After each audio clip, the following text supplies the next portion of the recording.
Nacionalinio Kauno dramos teatro tinklalaidė Teatro stotelė. Sveiki Nacionalinio Kauno dramos teatro tinklalaidės Teatro stotelė klausytojai, mėly teatro žiūrovai, sekėjai, fanai. Mums labai svarbu, kad jūs prisijungėte ir palaikote su mumis ryšį visuotinės izoliacijos laikais. Aš esu Edgaras Klivis, Teatro meno vadovas ir šiuo metu šios tinklalaidės vedėjas. Šiandieną mūsų svečias yra teatro režisierius Vincent Adelus, šiuo metu dirbantis Ešo arba Ešo ir Alzeto, antro pagal dydį Liuksemburgo miesto teatre. Mes kalbėsime su Vincentu apie Liuksemburgą, Europos kultūrą ir teatrą, jo paties kūrybą ir apie spektaklį, kurį šis režisierius statys Nacionaliniame Kauno dramos teatre, spektaklį skirtą Kaune gimusiam filosofui Emanueliui Levinui. Su mūsų tinklalaidės svečiu mes kalbėsime angliškai, bet mūsų tinklalaidę galite rasti ir platformoje YouTube, transliuojama su subtitrais. Malonaus klausymo, bičiuliai.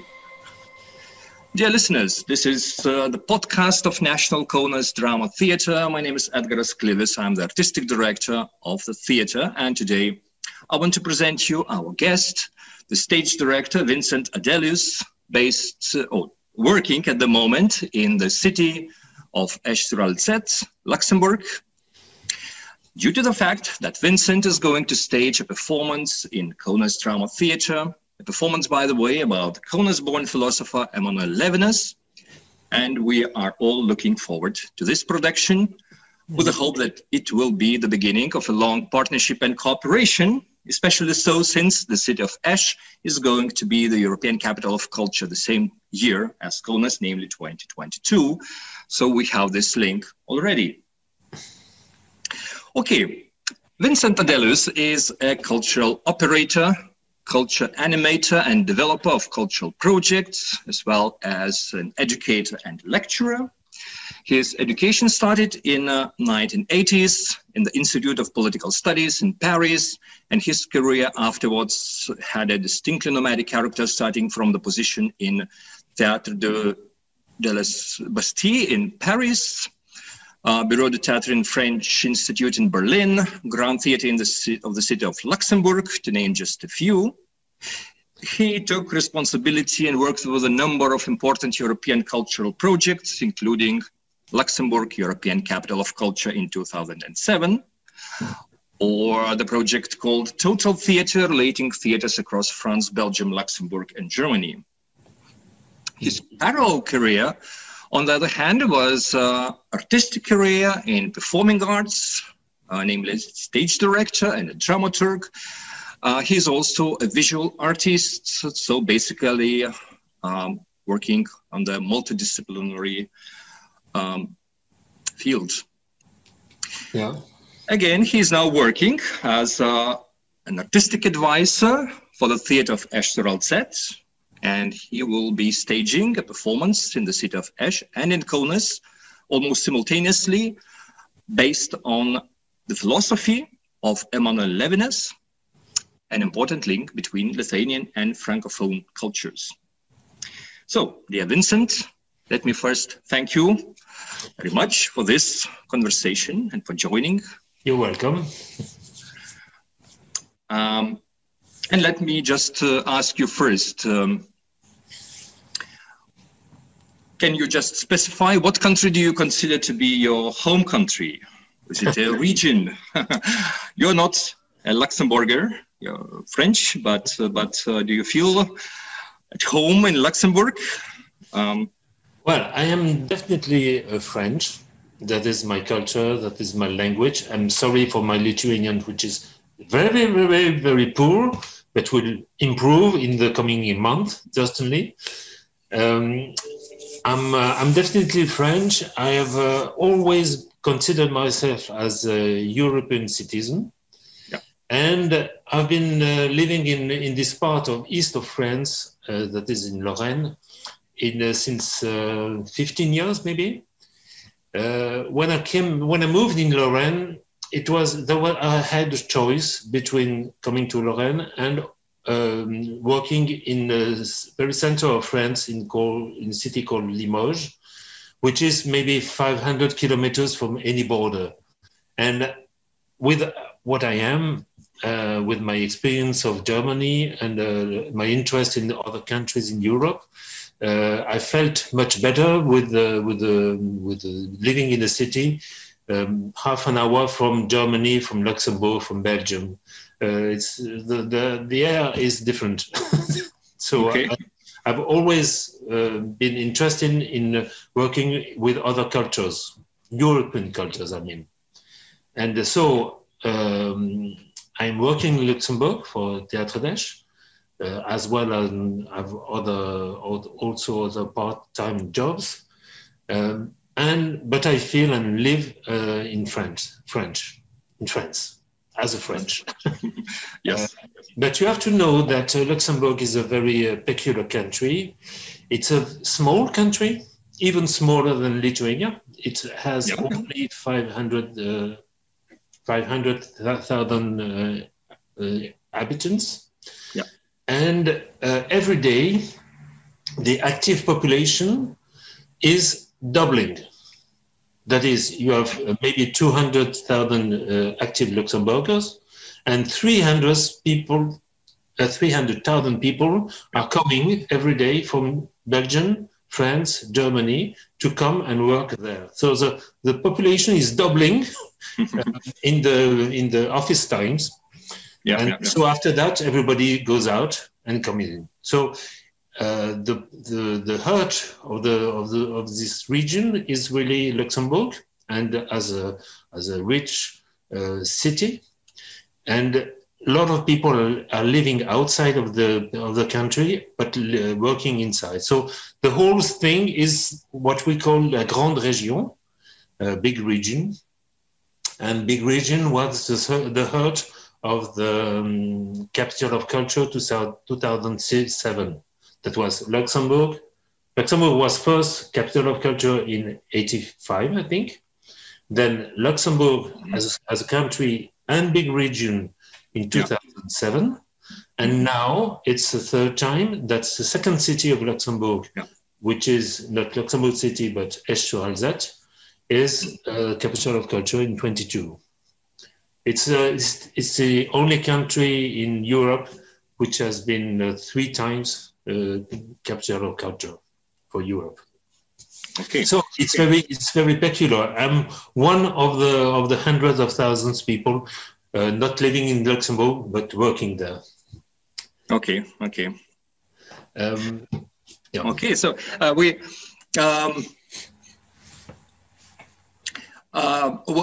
have this. Although we have this relation, maybe with Lithuania. Because historical Lithuania was also called a Grand Duchy. So it was Grand Duchy of Lithuania, and you are now the Grand Duchy of Luxembourg. So yes.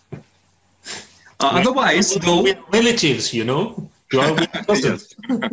Yeah. Otherwise, though, Lithuanians really find anything about Luxembourg in the media. And less so in tabloid media, and also not so much information about in the cultural media. So I just want to ask you to tell us, from your point of view, a little about contemporary theater in Luxembourg. Can you just introduce in a few sentences what it looks like? Is it like part of the French culture, or is it that?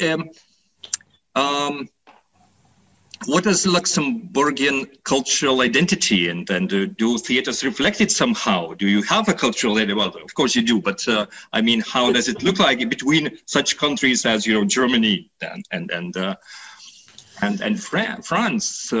And then, of course, I would like to ask you what interesting developments are taking place now in Luxembourg theater.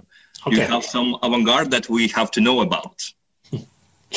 It's very interesting. Luxembourg as a culture is very interesting because it is at the meeting point of several cultural areas or influences. The first one is a French speaking and French. French was very long the official language. All the laws are written in French. And the Napoleon Code was the base of the laws since the 19th century. So this the upper classes will speak French and study in France, and well, Luxembourg was some kind of part of Great France. Should we say? This was until the Second World War. Maybe First World War. Well, it began to change at that moment, because the second influence is the influence of Germany and German. The Luxembourg speaking, which is now a language considered as a language, but only between after 75. 1975 was the first dictionary of Luxembourg speaking. And the Luxembourger is like a dialect of the German. So it's not very far from the German, and you can hear the German language in the Luxembourger. But it's not very well fixed. It's very interesting, this language. You have the choice as a citizen to write it just like you want. So you can have a word with 3 spellings, and all the 3 spellings are okay. Okay. It's a young language for that. And so the German area, it took more and more importance. In the First World War, Luxembourg was on the side of the Germany, and the front line was in France. So Luxembourg was really on Germany, and it was occupied also in World War II by the Germans.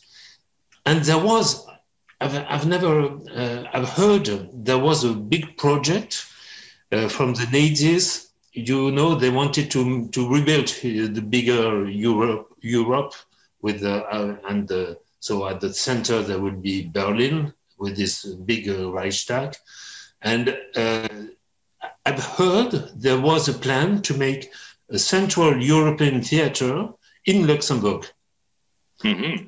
It was only a plan by Albert Speer, but it's a sign that the place of Luxembourg is some way very central between north and south, and it's a cross point for Luxembourg. So now, in the development of Luxembourg, you have to know that it was a poor country. A lot of people were immigrated. So the second city in Luxembourg was in America, because they left. It was very poor. There were only coal mines and this kind of industry, just like in Lorraine. But after the Second World War, they took the chance on the finance point. And they thought that there could be some very specific point of niche with the finance. And they became something like, paradis fiscal, you know, how do you say it? Paradise for money? Financial paradise, something? Financial paradise, exactly. And they became also an important actor for European construction. You know, the European Court of Justice is based in Luxembourg.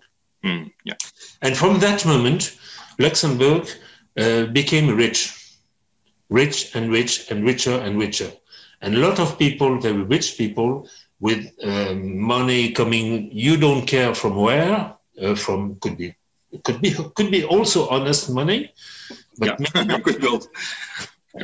you can have people buying houses of millions of euros cash, you know. So they built their richness about this, making a financial place in the center of Europe.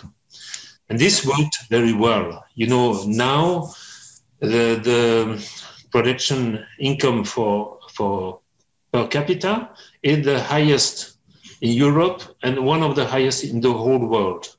It doesn't mean that everybody is rich in Luxembourg, but it means that very, very rich people are based in Luxembourg. Okay. So the salaries are high, and the cost of life is very high also. So many people are living outside of Luxembourg because they cannot afford to live in the Luxembourg. Just like a capital, you know, London and the suburbs of London, or Paris and suburbs of Paris. And so this richness is really new. It was in the 90s that it began very, very strongly. Mm-hmm. And the culture was very dependent of that.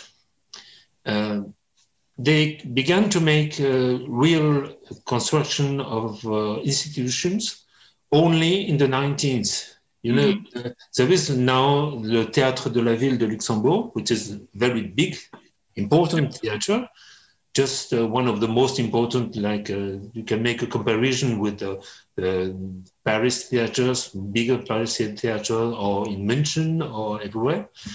And they made it in the 90s. It opened in 2001. So it's very, very recent. Yep. Before that, there was smaller theaters. There was amateur theater, no professional.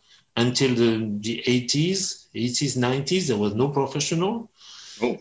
The theaters it was performances coming from outside, mostly from France. Very often you had a theater from Boulevard played in Paris, yeah, and then touring in France and coming also in Luxembourg. So it was in French. Could be in German, but very rarely. I will come back to that later.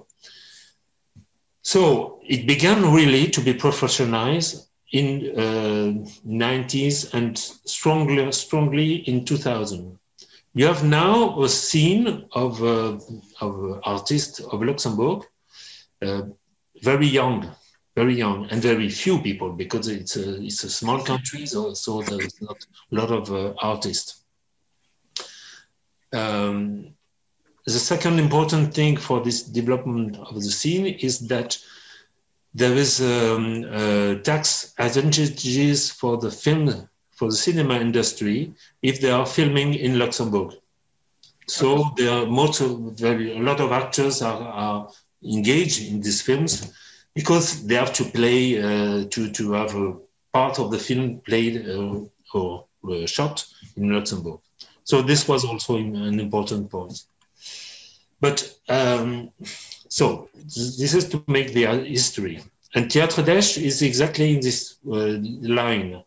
It was theaters in the 70s, 80s, just using guest theaters, guest productions. Mm-hmm. And now it's developing with own productions, more relations and more space also. It's getting development. One of the there are two characteristics that you have to know for the scene. The first one is that there is no stable ensemble. There is no troupe, theater troupe, like you know in Kaunas, like you know on the German model. Yeah. You don't have one ensemble playing and producing just for one place. Yeah. This does not exist. In France, it exists now only in France and nowhere else. We are making productions, and the productions are touring. And it is always based like this. But the production from Luxembourg have, not a lot of chains to tour, so they're making not a lot of productions. So they're not playing very much. They have to tour outside of Luxembourg to have more representations. This is the first thing. And the second thing is that Luxembourg culture is multilingual. And this is formidable. Formidable. I just love it. Sure. Every Luxembourger speaks 4 languages very often. That is, he speaks at home Luxembourgish. He was first language at school when he was a baby within the family. Then he learns either German or French. And after that, he learns either French or German. So at the end of the education, he has the three official languages. And also he speaks English because there were a lot of foreigners living in Luxembourg, and it's very useful. So you have 4 languages in the culture, in the usual life, and on the stage also. Mm-hmm. What was a surprise for me is when the director of the Teatro de la Ville told me, I was talking with him about a play, a French production of Shakespeare. He told me, but if we have Shakespeare here, we will have it in English, of course. We will make Brecht in French, Brecht in German, and Molière in French, and Shakespeare in English. What else? What else? So the idea of translating what is not necessary to translate, it's just absurd. So you have the original languages, and this is just wonderful. And also, for very often you have also subtitles. This is very common. For example, you have a production house from Netherlands, and there is a subtitle in French on one side and in German on the other, or just one in English, for example. And everybody understands, and it's no problem. There is no special pride in using one language or the other. Only that there was a movement for the recognition of Luxemburgish. Yeah. And this is not easy. Well, this has two sides. On one side, okay, there are problems with the cultural identity. Yeah. Who are they? What is their language? But on the other side, the interest of Luxembourg is that is completely open. Yeah, yeah. And you have some places where you can, some jobs where you can apply only. Well, they say Luxembourgish will be a plus, but you understand that it's only if you speak Luxembourgish, and you learn Luxembourgish only at home with your family. So it's reserved for Luxembourger. Yeah, everybody understand that. For example of this question of culture, when you are speaking to a native Luxembourger, he doesn't say hello first. He waits for you to understand in which language you're speaking, so he can answer you in your language. This is very agreeable, but you feel a bit lazy just to speak 2 or 3 languages. So this is important. Yeah. So the scene has followed this development. It has become more and more professional now. There are more and more actors and musicians, and there is a scene. There is a Luxembourg scene, and it's very mixed with the people working in other languages or other countries. The most famous actors in Luxembourg are playing in German and in Germany, for example. Yeah, I see. Or the theater schools are in France or in Britain or in United Kingdoms or in Germany. There is no very high level formation for the actors in Luxembourg. Mm-hmm. Okay. Well, so it is. It's building up.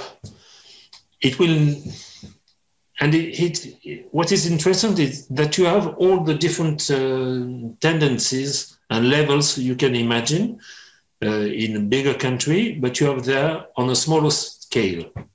Yes. Okay.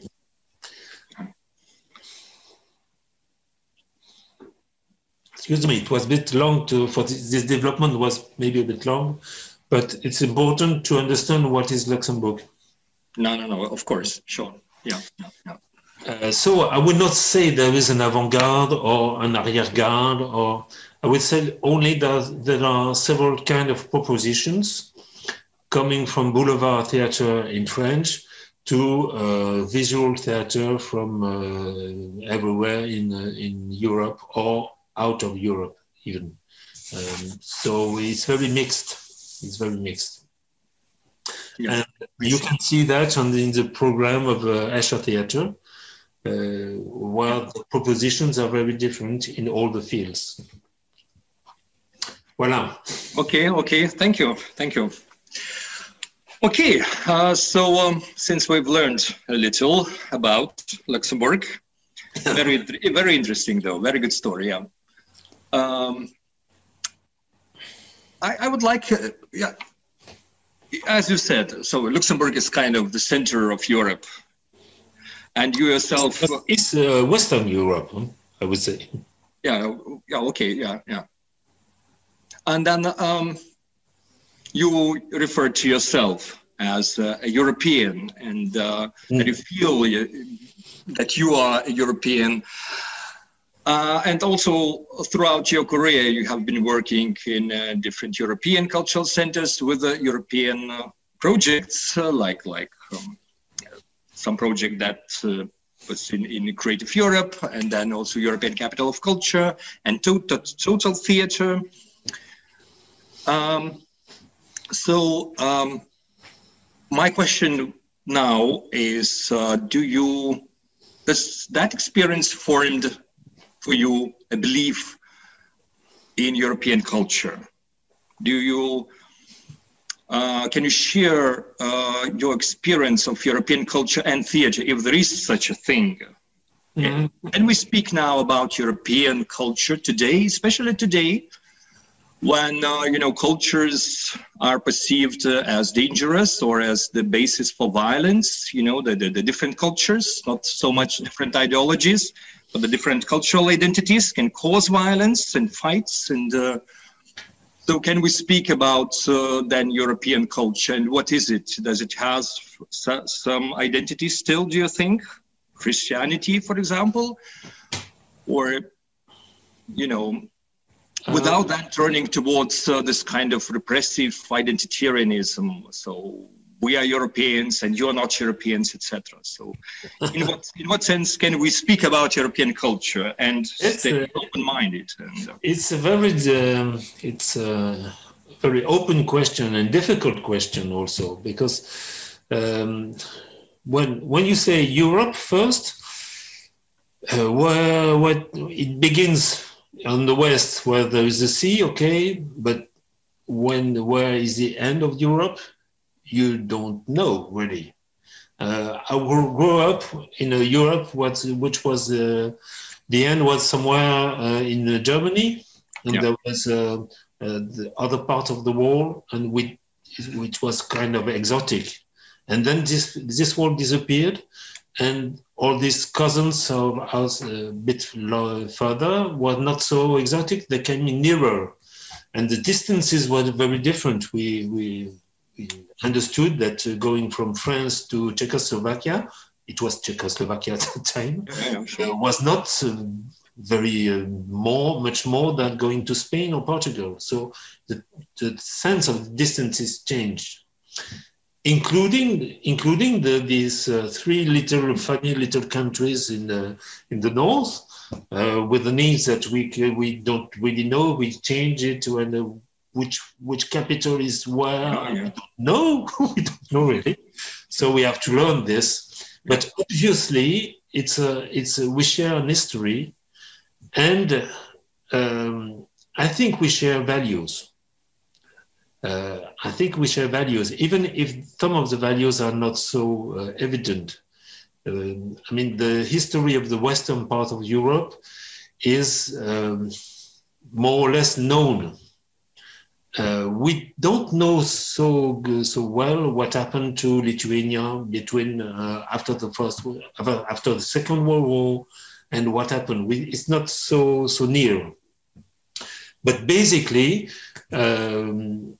it's clear that we can speak together, and we have something that we can share together. It's still a bit exotic because it's far, but we have this basis. I'm certain that if I go to Africa or to Asia, it's not the same basis. We will not have the same relationship between one person and the other. Can we say that this basis is the human rights, the democracy?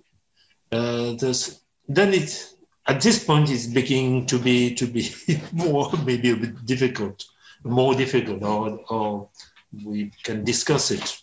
But obviously, we have something in common in different forms.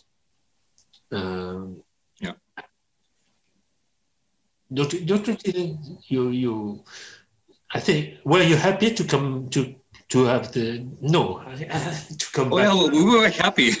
We are happy. You were in Europe. You see.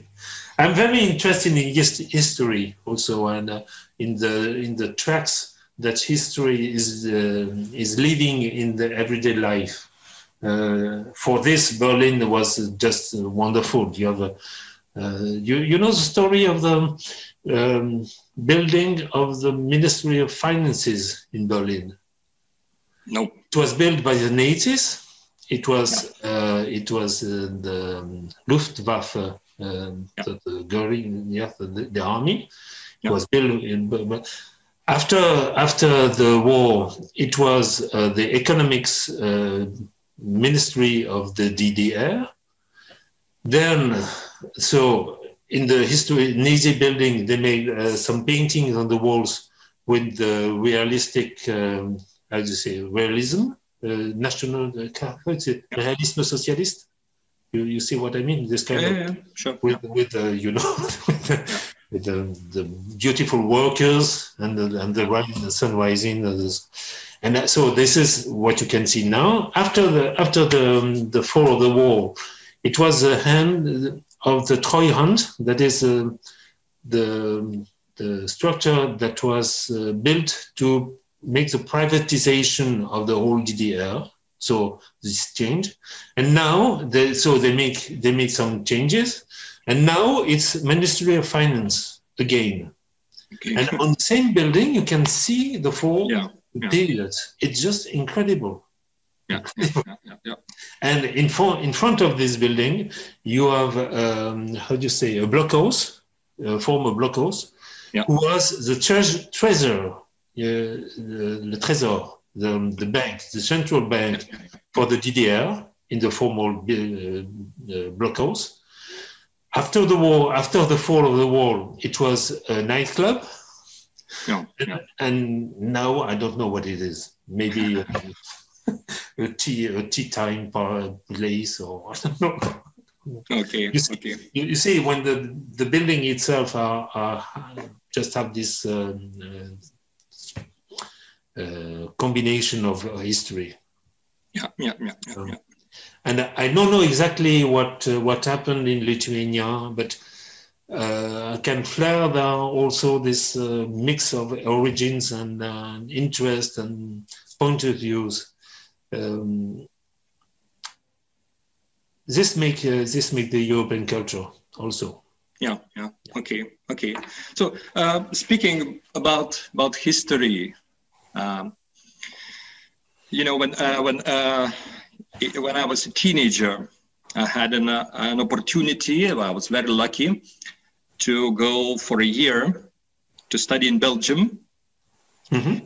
So I had learned Dutch, and I learned it, and I went. It was 1991. I was 17, so I kissed my father and mother, and I entered the train and left for Berlin, then changed the train and left for Brussels. So there was a moment when I was leaving through this night train from Berlin, I understood that I'm further to Europe than any one of the people that I know have ever been. So because Eastern Germany was like the last position that you could reach. So and I was riding this night train, and the smell was so good, and the light was so soft, and people, men, for example, around me were intelligent and polite, like you know, and the cities outside the night So the window of the night train were so well lit and beautiful. So it, like every beat of my heart told me like Europe. You know, it was a heaven, you know, on earth. But of course, as I grew older then, 30 years have passed, and of course, I've traveled a lot, and I read too much newspapers. So this picture of heaven on earth that I had, this naive teenager's point of view, changed. But also, it is possible that Europe itself changed since the 90s. So, do you have this feeling that something changed? That it is not that secure anymore that it was in the 90s? That this is a little bit of utopia, that the history has ended. There are no more ideological clashes, so it will just be. No, I never believed in the end of the history. This was fake, I think. But I was also very impressed by the change of and the opening and the hope it brought. I was in 1989. I was in Berlin, exactly maybe 1 month after the fall of the wall. Yeah. And I was also so full of energy and hope, and something was falling, the wall was falling, that was opening the minds also. And on the other side, there was no light at the night, and I find it incredible and very interesting to see the night, to see the stars. So it was an opening, and we cannot forget that. I remember the time was when the passport was not necessary anymore, when you can travel from one border to the other without showing your passport. And this is a real big progress. And so many students have studied in one other country. This is Europe as a progress, something we were building, and thinking that the nations will be lower and lower and melting in Europe. And this is still my hope. I'm very sorry to see the back thing coming back of nationalism. Nationalism is too small. It's real because we have in a country, we have a culture, we have a common history, and we have a lot of things in common, but we have more in common also with our neighbors. And the world has changed. We're moving everywhere. So the scale is European, but it has become so normal. It's no more struggle. I think in the 90s, you can feel that there was a difference, and there was something to do for Europe. Okay. Yeah. Now they are born in that. You know, I have two children. One is born in 89, so the fall of the fall, and one is born in Berlin in 97. And for him, well, Europe is just traveling from one side to the other without showing the papers, and this is just normal, and this is just wonderful. Yeah, sure. But the struggles, the difficult things are coming now on a European level, and it's so practical to say, well, it's not me, it's Europe, or you see Europe has done this, and I don't want this for me, and well, the question is not there. But we have to move forward on political level, I think. Yeah. Well, this is very basic, but yeah. When we have an elections, when I'm asking who I'm going to vote, I look at the European engagement.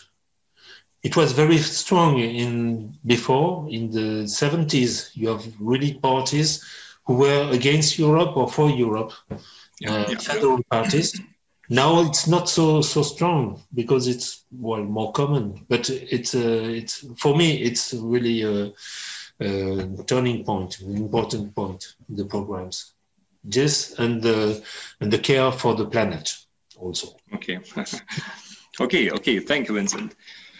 I think it is time for us to move closer to you. I would just like to ask you a few questions about yourself. I was looking through your bio, and I've noticed that you have worked in different theatrical and cultural institutions as a cultural operator, administrative director, cultural animator. Also, your education includes political sciences, but you are also an artist, so your parallel career is in artistic field, in visual arts, sculpture, I believe, also in theater production. So before we started this interview, you told me that you believe that it is possible to relate two different careers at the same time, right? So can you maybe point out some, major ideas that kept you or what kept driving you through your different jobs and occupations? And also, can you tell us a little bit about your theatrical career, since this is the podcast basically for theater people? What genres, ideas, or aesthetics do you prefer in your artistic work? So you have to know that first, when I finished my studies, I was fascinated by the artist. I do not absolutely come from a family with artistic trends. My father was an officer in the National Navy, so nothing to see. But I was attracted by the art and the expression of sensibility and all this. So from the political sciences, that I began to work in the cultural field, with this fascination with the artist. And we, in Berlin in 98, we began, and I say we because it is together with my wife, Isabel Adelus, who is coming from an artistic family in the painting fields. We began to produce together what we call lecture scénique, that is scenical readings. Okay, that is, we call this little sister of the big theater. Okay.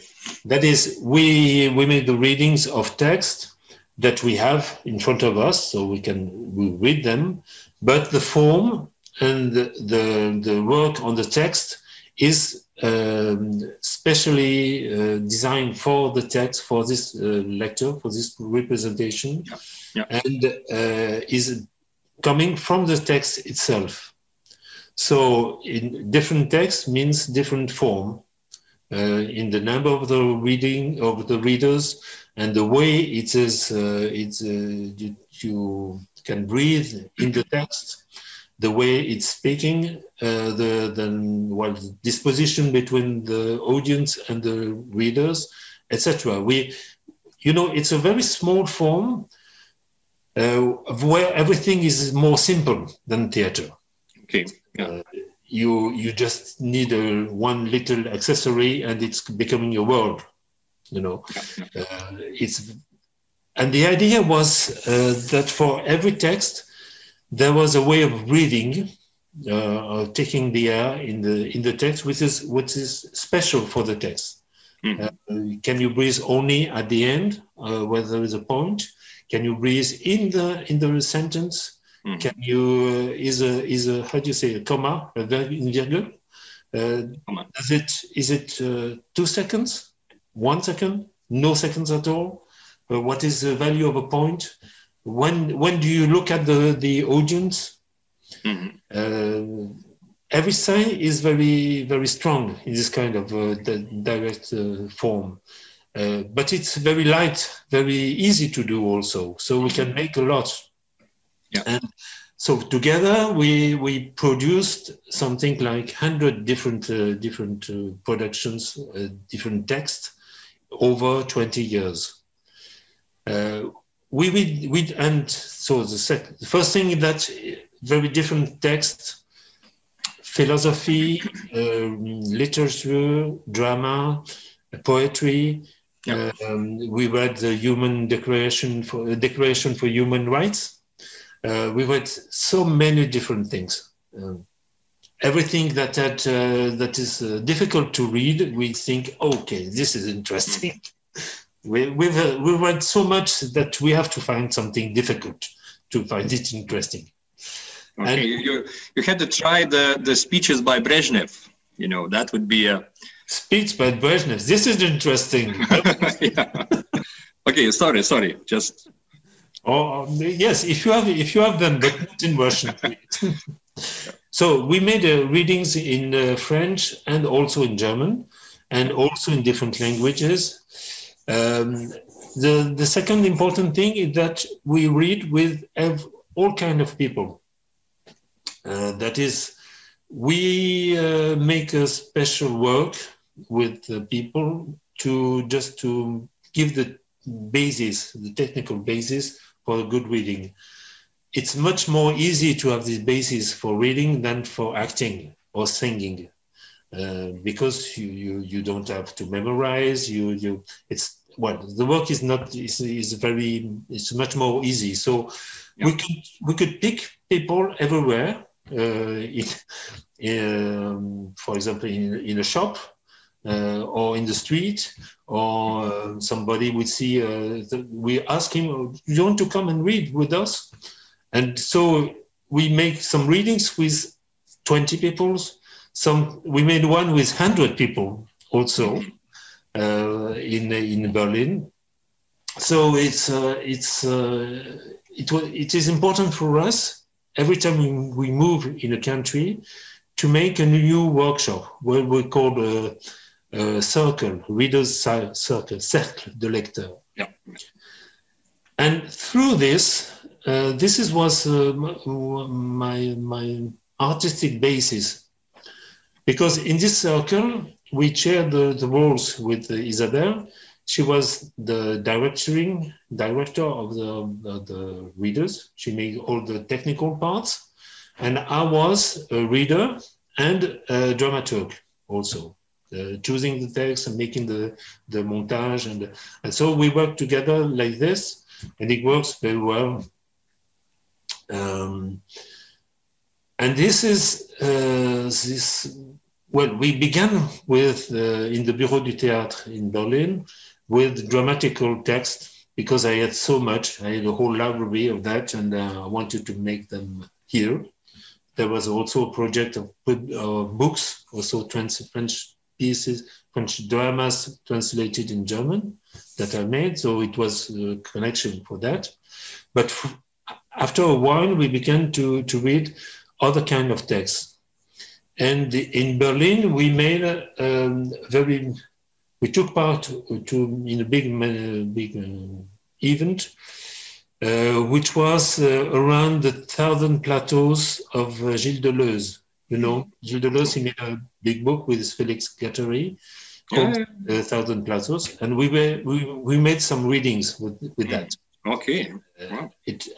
With these 100 readers, we took 3 pages of 1,000 plateaux, where he's talking about the rhizome, you know, the connection between people. That is saying that the knowledge is not from upper town to town. We know it's not a tree, but it's more like grass. Yes, like grass, yeah. And so I'm talking about this reading especially because it was a big event. We asked these 100 of people if they knew something, what kind of language they were talking, they knew. So and we tried to find this text, these 3 pages, in all the different languages. We found 22 languages. Of course, the main European languages, from Italian, German, Spanish, and so, but also from Breton, from Brittany. And we had some Chinese, we had some Cambodian also. They made the traduction of course, translation, because we had not it was not translated in all these languages. And everybody was spreading in the whole theater, because it was in the Volksbühne in Berlin, was spreading in the theater and reading loud this text. So as public, you could hear some piece of in German, and then 2 sentences in Chinese, and it was something good. And so it was our first work with a text from philosophy. And it was very important. We are still now quoting sentences from Deleuze or ideas from Deleuze, because we have still them in head.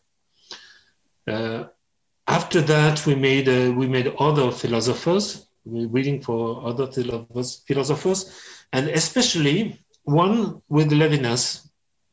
It was our first meeting with Levinas and one evening dedicated to the human rights. We read the Declaration of Human Rights. We had one reader for every article, something like 46, I think. So 46 different people, very different. Some children, 7 years old children, somebody from the Jewish religion, somebody from a Catholic priest, very different people. All the civil society was for this reading. Before that, we had a text of Emanuelì Levinas about the other man, the question of the autrui, that is the other. And it is it was reflection about what is the other man, and what brings me to obey him, or to order to have respect him. So this is the base of human rights, even if the text was written after the Declaration of Human Rights, but the idea was there. So first contact with Levinas was then. Should I go further with Levinas, maybe, to make or not now? Yeah. I think we can take the opportunity to turn to Levinas. Yes, sure. So when I was at the meeting of European capitals, I think it was in Croatia, and I talked with Agne about what was going on in Kaunas, because I was interested for Luxembourg. And I told him, of course, you make something, but with Levinas. And she told me, Levinas? Levinas? Levinas? So we have to make progress for Europe in the pronunciation. It was the same person, but with different pronunciations. Yes. I heard later that it was a real sign where you put the accent in the name of Levinas, Levinas. It was different. And this was so as we have this experience of readings of philosophical texts, we are not so afraid of that. The idea of making something around Levinas comes from this point. He was born in Kaunas, which was Kovno at this time, Russian. And then he left Kaunas in the 1815, then came back for a couple of months, then came in France, and continued to come to Kaunas for the holidays in family until the war. And after that, he didn't stay. He was completely in France at that moment. But part of the family stayed in Kaunas and was killed in the extinction of this time during the war. So Levinas has had an ambivalent feeling with Kauno and Lithuanian. It was the birthplace of his childhood, but his childhood for him was in Russian. I'm not even sure he spoke some Lithuanian. And he left that, and the family stayed and was killed. And so it's not an easy feeling for the relationship for him with Lithuania. And it's still not now. When I spoke with his son, Michael Levinas, who is a composer, musician and composer, he was very, very concerned in the relationship of this eastern part of country with what happened in the Second World War and the Shoah. And he told me about this Polish law of responsibility and the echoes it had in the Lithuanian. At this time, I understand we Europeans are not clear with part of our history where there is no very clearly good way of a good side. No. I explain myself.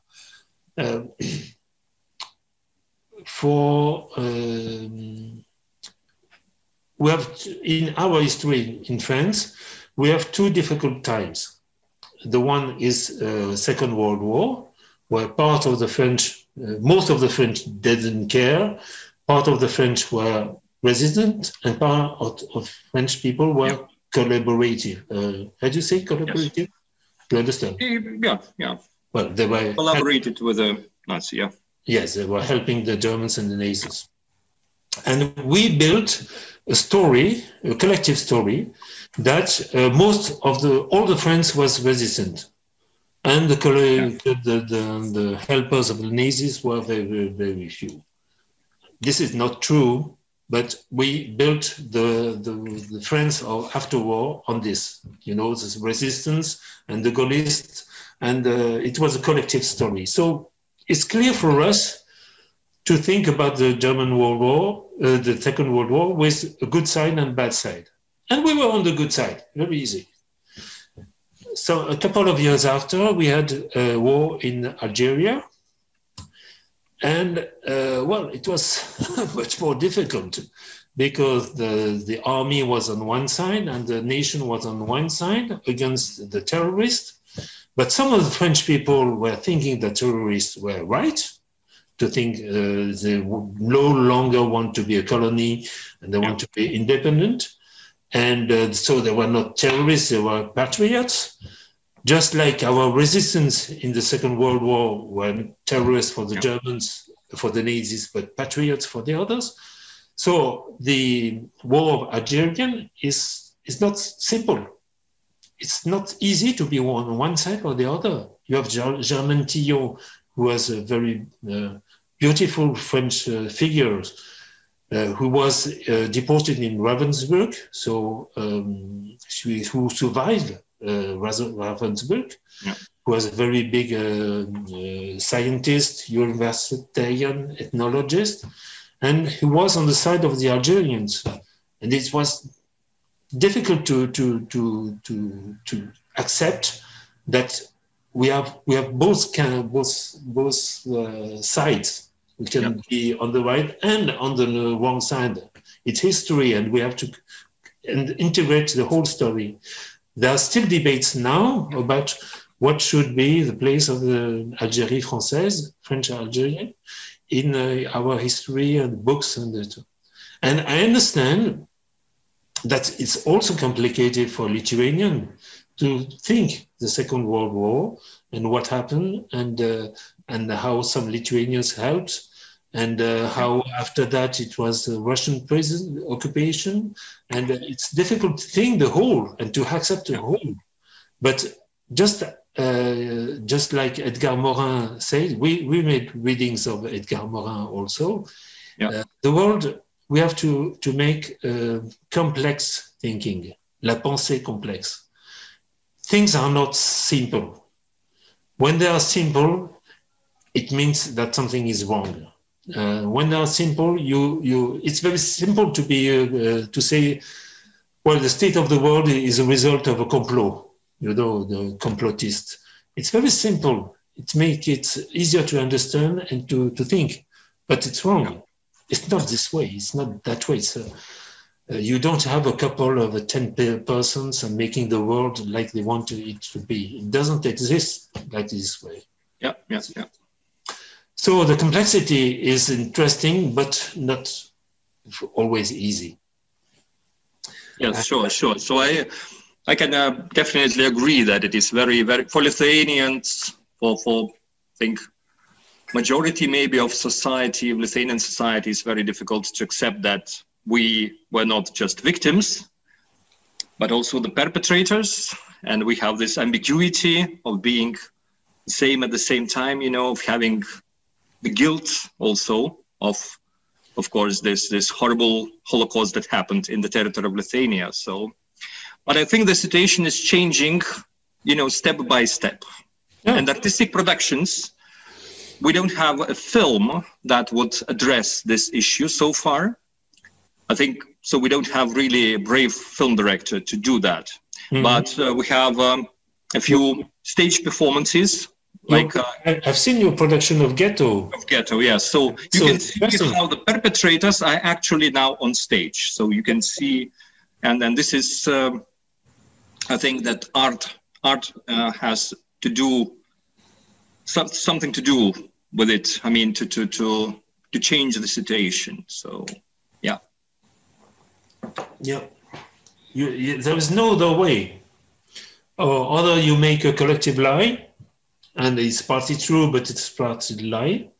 Or you make it, you accept it in the complexity of what your fathers and forefathers did. Yeah. You know, in East Germany, they made a collective lie. They say that in the Second World War, there were all resistance. No, in Germany, after a couple of Hitler's years, there was no more resistance. Not anymore. Maybe one person, one day, but but they build the country of the identity of the country on that. Okay. Yes. Okay. So So this is the biography of the life of Emanuelį Leviną. You know, his family and his. But what about his philosophical thought? And do you think you will relate to his philosophy as well in your performance? And what do you think is relevant today of his philosophy of the other and in this contemporary world? The main interest in the work of Levinas is in his philosophy.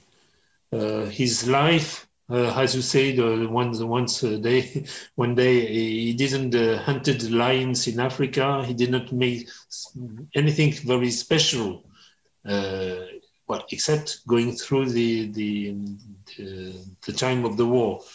It's interesting this time of the war because he was naturalized French in the 30s. So at the beginning of the war, he made his military service after naturalization, and he was in the French army in 40, and he was a prisoner of the French army, and he was in a special department of the prisoners, where the people were Jews. But they were protected by the fact that they were in the army.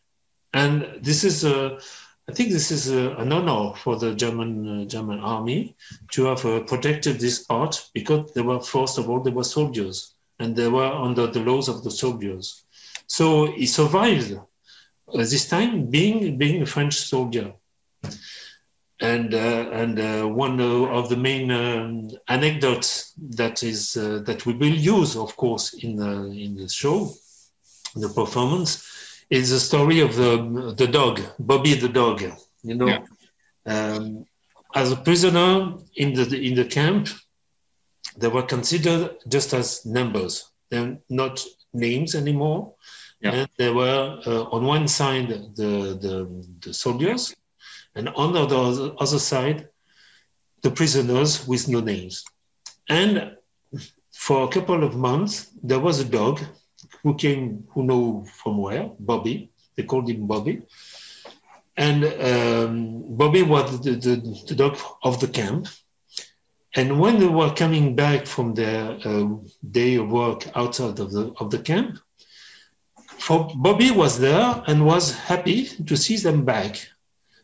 And Bobby made no difference between Hans the soldier and Emanuel the prisoner. For him, they were human persons, human beings. And Levinas wrote, at this time, Bobby was the most human being in this camp. He was just like this Egyptian dogs, Egyptian gods. I mean, those ones with the heads of animals, and so he had something much bigger than only be a dog. And I love this story very much because it's pointing what is human in all of us, under the face, under the visage.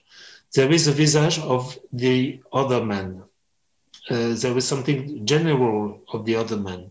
And this is what is important. And all the work of Levinas is turning about this. There is the other man behind what I see when I look at somebody. I see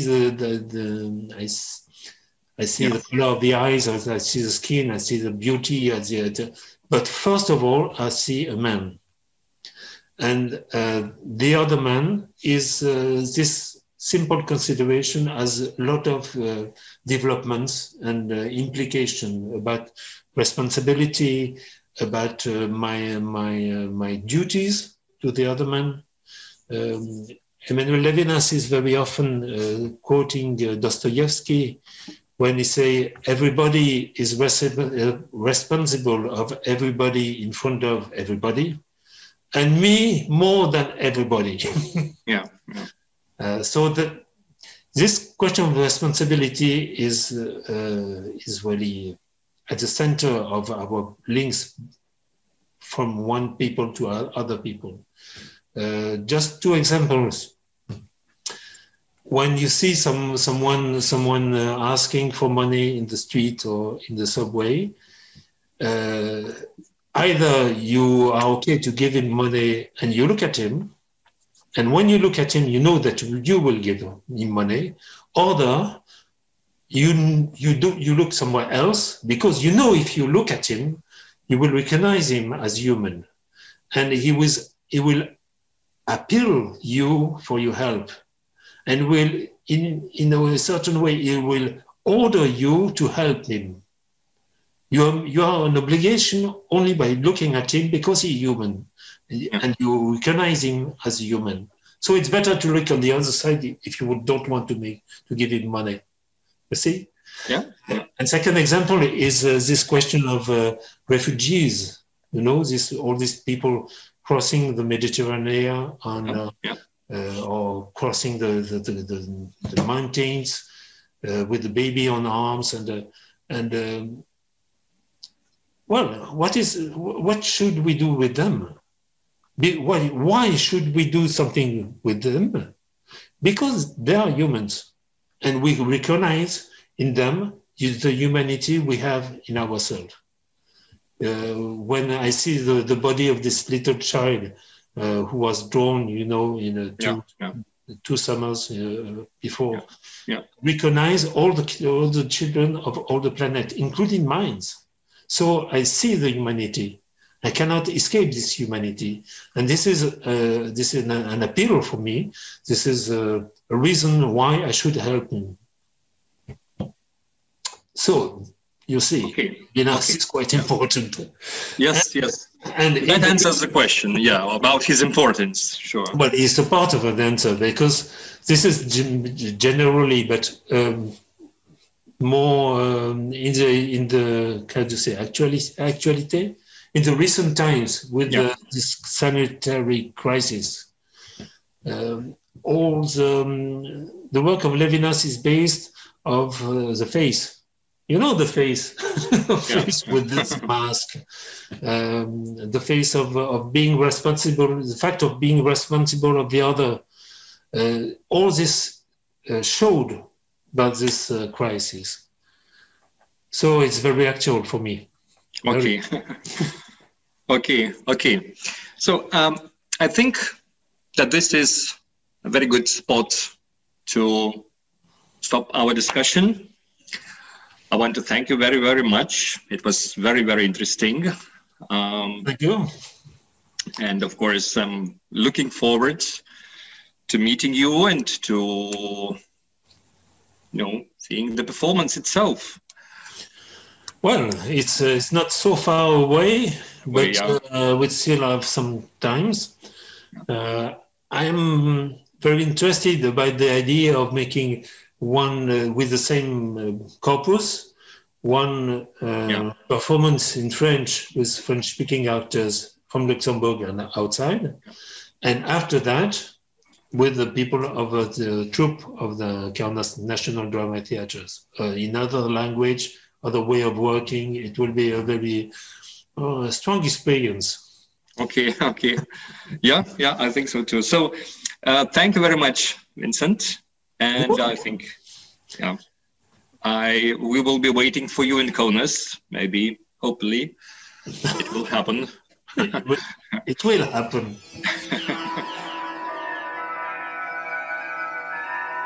Naujų teatro stotelės pokalbių kviečiame klausytis kiekvieną trečiadienį.